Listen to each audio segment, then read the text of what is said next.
Так вот, хотел вам показать. Вот здесь еще одна рука.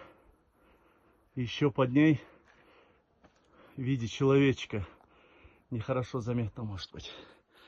Вот арочный камень. Посмотрите на эту мощную плиту, которая сделана. Теперь мы соприкоснемся и зайдем вовнутрь. Посмотрите на это великолепие.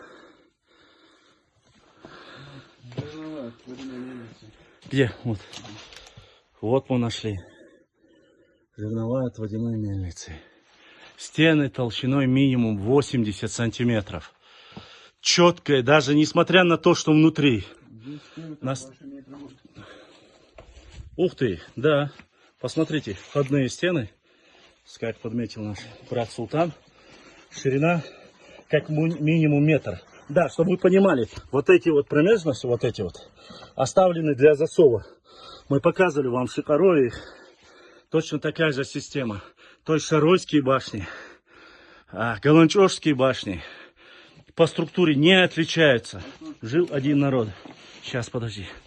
Вот Султан здесь. Вот орнамент тоже выбитый.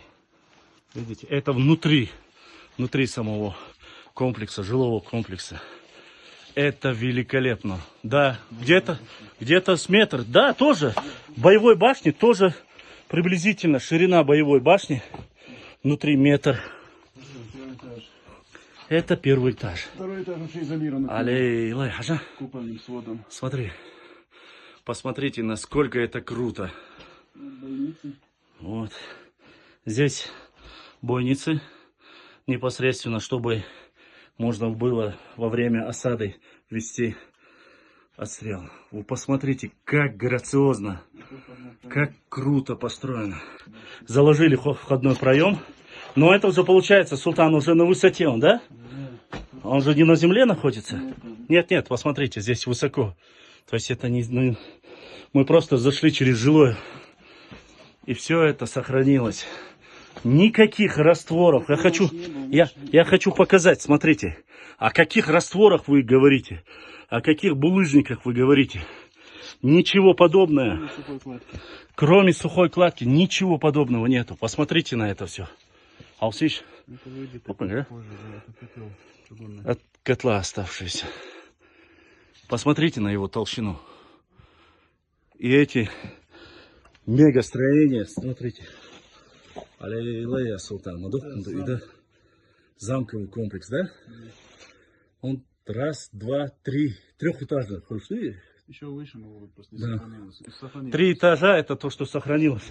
Самая верхняя часть, толщина где-то 80 сантиметров, если не 90. Снизу где-то метр. Это вот насколько универсальные строители, профессионалы были у нас. Посмотрите еще раз. Мы должны гордиться своей историей. Такое великолепие. Все, тютелька в тютельку. Вот так вот. Вот так вот. И на улице такая вот красота. Вот смотрите. Та башня, которая она-то как минимум пятиэтажная. Ах ты ж. Посмотрите. Посмотрите на высоту. Само собой, верхняя часть или обстреляли, или расстреляли, взорвали. Бойница, кладка. Какие прекрасные просто. Султан, заметь, смотри, какие камни. Просто настолько отточенные, настолько четко они. Один к одному. Никаких щелей. Вообще нету. Даже если бы они не замазывали их внутри. Даже вот как предполагают некоторые, что была замазка из глиняных, якобы из глины были замазаны. Никаких щелей нету в этой боевой башне. Я уж не говорю об этой башне, которая просто-напросто на высоте 5, 6, 10 метров. Вы посмотрите, какие глыбы каменные. Это просто великолепно.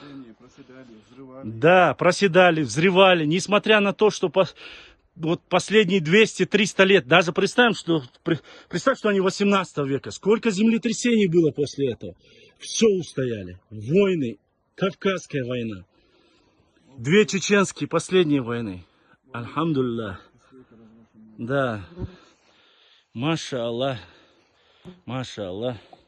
Это просто неописуемо. Честно вам скажу, друзья, я реально не ожидал, что вот сегодня вот наткнусь именно в Хайбах. Я был в Хайбах и в нижней части. Вот не поднимались сюда, и я не видел. Это просто великолепно. Дерес Хилезендер, Юнина, Султана, Шахина, Далсейдуашу. Там еще, чтобы тот, кто не видел, вон там вдали, если я понимаю, это родовые могильное кладбище. Вот, видите, сверху. То есть прямо здесь. Здесь 2 башни. 3 башни. Вот одна жилая, замковая, вторая жилая, и вот то, что я вам показывал, и боевая. И вот еще было что-то. И вон там еще. Да. Вот здесь разрушенная, Вот и вот здесь разрушенная. Я здесь стою тоже на стене. Так что, уважаемые нарнийцы, в горах Нохчичуа столько петроглифов, столько башен, что многим и не снилось. Так что я надеюсь, что наш народ, представители нашего чеченского народа, Нохчи народа, будут приезжать почаще, изучать историю, не заниматься вандализмом, делать фотографии. Возможно, многие вещи мы не заметили. Возможно, есть какие-то еще петроглифы сверху. Все, у кого есть квадрокоптер и все остальное, приезжайте, снимайте, зафиксируйте. Автографы на башнях. А? Не оставлять, как здесь автографы на башнях. Да, не писать на автографах, там, Маша, я тебя люблю, Ксения, я тебя тоже. Надо сохранять свою историю. Вот. Чуть отойду и покажу. Ох, я, Маша, Аллах. Ну там, да, дверь направляем, Халтулгайн, там тоже похоже. Да, Был, видишь, вот да. Еще какие-то знаки. Абсолютно верно, да. Ну, время. Султан, ну, как минимум, ты хажна гурхну где-то 17-18 веком ходил, баунши. Нет, древнее. Даже древнее, может быть, да? Но я не так, как наши эти некоторые 2000 лет Цаолоса. Да, Я не буду такие вещи говорить, но я вам скажу, петроглифы, этим петроглифам сколько лет? Султан, а это что за своды вот эти? это Столб. столбы опорные, на них навесы были. Рагусан, да? Да, вот, да. Алсишока. Вот, смотрите. Вот башня, ну, целый замковый комплекс. Вот боевая башня. Вот. А, да, в принципе, да, абсолютно верно. Да, тут меня поправляют, у нас есть исследователи. В 17 веке уже не строили чеченцы башни, потому что надобности в них не было никакой. Да, 13-го, да? Так что вполне возможно. То, что мы Радингро делали, как раз 13-14 век попадали башни. Да? Это древесина. Там, надо еще учитывать, что древесина могла меняться, поэтому это не позже этого периода. А раньше еще могли ранее. Так что, и это всего лишь одна из башен. А сколько здесь катакомбных захоронений, аланских так называемых, Султан уже сказал. Да, Средневековье здесь там что-то массово население сюда мигрирует. Показывает там, то, что здесь очень много именно средневековых этих могилков, скальных катакомб.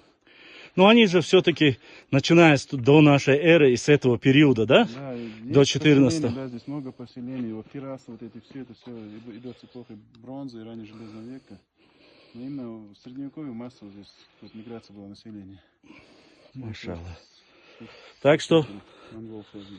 посмотрите, еще раз приезжайте, наблюдайте наши величественные горы, башни, Масера Далех Тубойл. С вами был ваш блогер, историк, репортер Башлам. До следующей башни. Вот так вот.